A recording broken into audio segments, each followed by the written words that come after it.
There is an island in Italy so haunted that even the locals refuse to go near it. Just a short boat ride from the beautiful canals of Venice lies a place known as Poveglia Island. From a distance, it looks peaceful and abandoned, surrounded by calm blue waters. But behind its quiet facade, this small piece of land holds some of the darkest and most terrifying stories in human history. Locals whisper about strange lights at night, the sound of bells ringing from an empty tower, and shadows moving through the ruins when no one is there. Many call it the Gates of Hell, a cursed place where thousands of souls are said to still wander, unable to find peace. Fishermen refuse to cast their nets near the island, afraid they might pull up human bones from the seabed. Some claim that even the air around Poveglia feels heavy, as if the land itself remembers the suffering it has witnessed. Over the centuries, this island has been a place of exile, a mass grave, and the site of unspeakable horrors inside a decaying mental asylum. Tonight, we will cross the dark waters and uncover the truth they tried to bury. This is Poveglia, the most haunted island in the world. Poveglia is a small, narrow island lying quietly in the Venetian lagoon, positioned between the city of Venice and the island of Lido. From the water, it appears almost idyllic, lush greenery draping over old brick walls, and a tall bell tower rising like a lonely sentinel. But its isolation is no accident.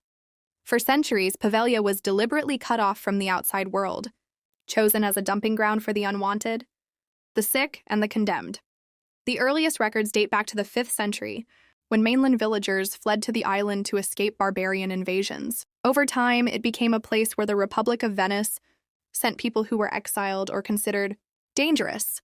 Its strategic location in the lagoon made it perfect for controlling maritime traffic, but also perfect for hiding away the dark and desperate parts of society.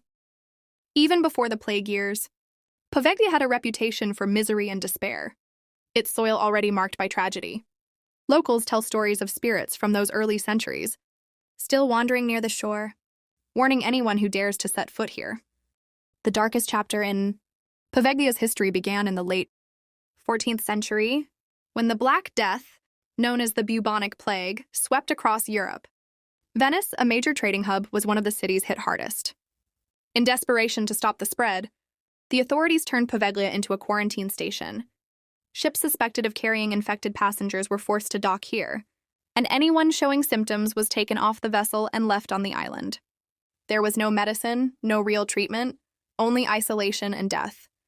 The sick were left to rot alongside the already dead, and when bodies piled too high, they were burned in massive pits. It is said that the ash from those fires mixed into the island's soil, making it rich but forever cursed. Over the years, thousands upon thousands met their end here, some alive when thrown into the flames. Locals believe their tortured souls still linger, their cries carried by the wind at night. Even today, archaeologists claim that over half of the island's soil is made up of human remains, a chilling reminder of the horror that unfolded on this tiny patch of land. In the early 20th century, Poveglia's nightmare took on a new form. A mental asylum was built on the island, intended to house Venice's most troubled patients. But instead of healing, the walls of this hospital became a prison of fear. The patients claimed to see shadows, moving in their rooms, and to hear screams, echoing through the hallways at night. Their pleas for help were dismissed as madness. Stories began to spread about the head doctor, a man obsessed with experimental treatments. He performed crude lobotomies using hand drills, chisels, and hammers, often without anesthesia. Some say he believed the island's ghosts were real and that, operating on the patients, could somehow silence the spirits. His methods left many disfigured, broken, or dead. But his reign of terror ended in a way as chilling as his experiments. According to legend, the doctor was driven insane by the very spirits he mocked. One night, he climbed the bell tower and either jumped or was thrown to his death. Locals claim his screams didn't end when his body hit the ground. They continued, carried by the wind long after he was gone. After the asylum closed in the late 1960s, Poveglia was left to the elements, but it was far from silent.